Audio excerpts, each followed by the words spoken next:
नमस्कार, मी मेघा. स्वागत आहे मेघालाईन मराठीवर. आज आपण योगा व्हील सोबत काही लवचिक योगासनं करणार आहे. त्याच्यामुळे तुमच्या शरीराला छान स्ट्रेच मिळतो, शरीर खुलतं आणि आत्मविश्वास वाढतो, श्वास वाढतो. म्हणून आज आपण योगा व्हीलचा वापर करणार आहे. तर चला मग करूया. एक पाय फोल्ड लेफ्ट करून बॅलन्स करत एक छान स्ट्रेच मिळतो लेग्सला आणि बॅलन्सिंग होतं. या पद्धतीने ठेवायचं आहे. Hold few seconds. 1 2 dynamic movements करू शकतो. दोन्ही साईडनी आपल्याला करणं आवश्यक आहे. कमीत कमी 8 रेपिटेशन्स करणं गरजेचं आहे. नेक्स्ट याच पद्धतीने बॅलन्स करायचं आहे.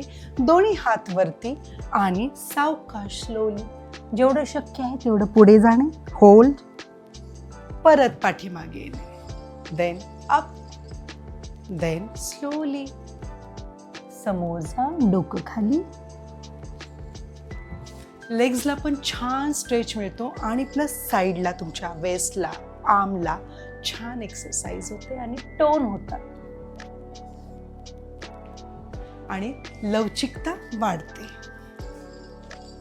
नेक्स्ट आपण बॅक बेंडिंग करणार आहे. वज्रासनामध्ये बसायचं आहे. छानपैकी सपोर्ट घ्यायचे या पद्धतीने आणि सावकाश हाताचा सपोर्ट घेत ॲडजस्ट करत, व्हीलला ॲडजस्ट करत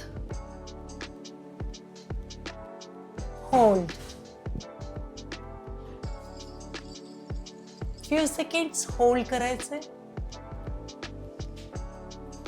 याच्याने स्पाइनची लवचिकता छानपैकी वाढते. नेक्स्ट आपण योगा व्हील सोबतच बॅलन्स करत कमरेच्या खाली शरीराला पूर्ण त्याच्यावर स्टेबल करायचं आहे. सावकाश बॅलन्स करत डोकं जमिनीला, हात दोन्ही जमिनीला आणि पाय straight and hold few seconds. स्पाइनची लवचिकता वाढते, स्टेबल, अजून बॅलन्स छान मिळतं. होल्ड फ्यू सेकंड्स आणि देन पाय सावकाश फोल्ड करत त्याच दिशेने परत रिवर्स यायचं आहे आणि रिलॅक्स. नेक्स्ट आपण हँड्सला स्ट्रेच देऊया छानपैकी. योगा व्हील समोर असेल. देन होल्ड, बॅलन्स ठेवायचे आणि तो स्ट्रेच घ्यायचे. डायनामिक मुवमेंट्स तुम्ही करू शकता किंवा होल्ड करू शकता. पुन्हा दोन्ही हातांनी.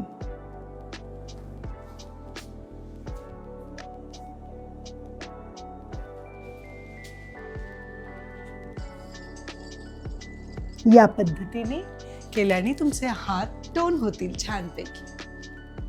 नेक्स्ट आपण व्हीलवर पालथं झोपायचं. बॅलन्स करणं खूप आवश्यक आहे. दोन्ही पाय आणि व्हीलला सेंटरला बॅलन्स करत अशा पद्धतीने दोन्ही हात खाली बॅलन्स करत करत पुढे hold. Few seconds hold, then relax.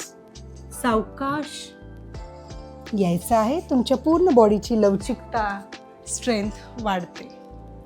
योगासोबत काही उपकरणं वापरली तर तुमचा वर्कआउट नेक्स्ट लेवलला जातो. जर हा व्हिडिओ तुम्हाला आवडला असेल तर लाईक, शेअर आणि सबस्क्राईब नक्की करा. अशाच व्हिडिओसाठी पुन्हा भेटू. Stay fit, stay healthy.